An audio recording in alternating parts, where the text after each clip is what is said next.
In this module, we're going to explore the topics of ethnicity and nationalism. These topics are sometimes difficult to talk about, not because they're hard to understand, but because these concepts have fuzzy edges. You should already be familiar with both of them.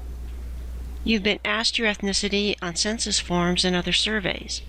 If you're an American, you've celebrated your association with American nationalism on every 4th of July. Yet defining these terms is still difficult, particularly if we consider their overlap with anthropology's cultural concept.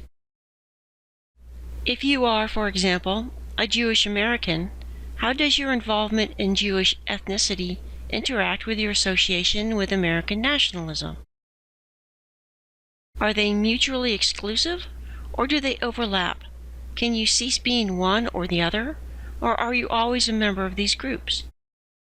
We open with a discussion of these issues using the World Cup soccer tournament as an example. The finals of the World Cup in South Africa was one of the largest global events in history. For 3 years, more than 200 teams had played over 800 matches just in an attempt to make it to the finals.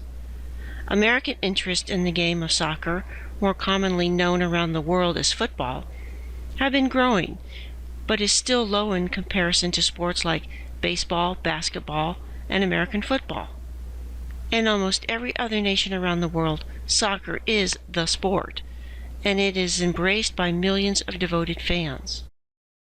The World Cup was the crowning moment for not only teams and players, but also their legions of fans.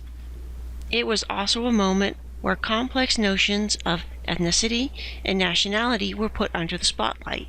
Your textbook relates an excellent example in the form of the Boateng brothers.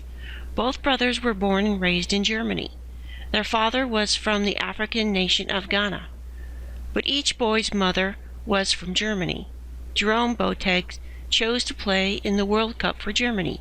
His brother Kevin Prince chose to play for their father's home nation of Ghana. The fact that these brothers could pick different nations to represent says a lot about our concept of nationality. But imagine that one of the Boateng brothers wanted to play for China in the World Cup. The regulations of the game would have blocked this decision. By the rules, players can only play for a team in a nation where they, their parents, or their grandparents had been born. Thus, there are limits to how much flexibility we allow people with their concept of nationality. In this module, we will address just 3 main questions. What does ethnicity mean to anthropologists? How is ethnicity created and put in motion? What is the relationship of ethnicity to the nation?